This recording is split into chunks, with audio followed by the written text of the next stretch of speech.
እመቤታችን በዮሴፍ ቤት ሳለች ከዕለታት በአንድ ቀን ምንስ ቢሆን ሴት አይደለሁም ብላ ባጭር ታጥቃ ገንቦዋን ይዛ ውሃ ልትቀዳ ወደ ምንጭ ወረደች።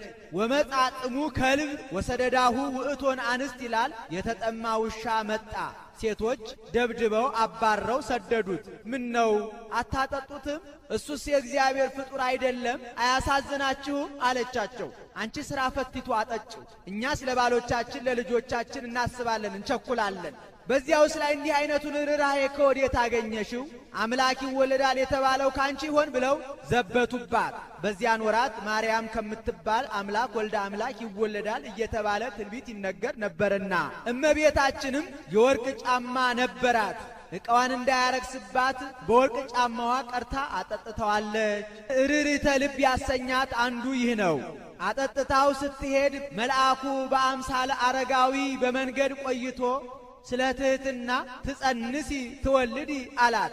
እመቤታችንም ቀድሞ እናት አባቴን ያሳተ እኩይ ሰይጣን ደግሞ ዛሬ እኔንም ሊያስተኝ ነው ብላ መልስ ሳትመልስለት ዝም ብላ ትሄዳለች። ከቤቷ ደርሳ ገንቦዋን አኑራ ተቀምጣ ሳለ መልአኩ ለሁለተኛ ጊዜ ትጸንሲ ትወልዲ አላት። ይህ ነገር ደጋገመኝ፣ ደግ ነገር ሳይሆን አይቀርም፣ ከቤተ እግዚአብሔር ሄጄ ልረዳው ብላ ከቤተ እግዚአብሔር ሄዳ በወርቅ ወንበር ተቀምጣ ወንዘ ትፈትል ወርቀ ወሜላተ አስተርአያ ገብርኤል ግብተ ይላል። ወርቁን ከሐር ሐሩን ከወርቅ እያዋሃደች እያስማማች ስትፈትል መልአኩ ለሶስተኛ ጊዜ ትጸንሲ ትወልዲ አላት። እማይቴ ረከብከ ዘከመዝ ብስራተ ዘእንበለ ዘር ምድር እትወተ ወዘእንበለ ምጥ እምድንግል ጽንሰተ።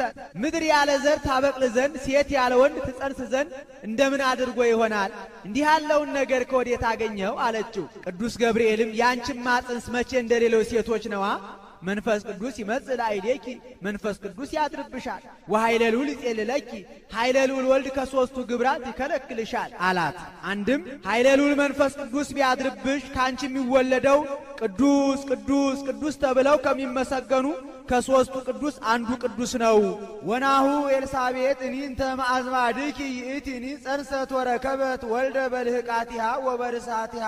ከዘመዶችሽ ወገን የምትሆን ኤልሳቤጥ ስንኳ በስተርጅናዋ ላይ ጸነሰች፣ ልጅም አገኘች።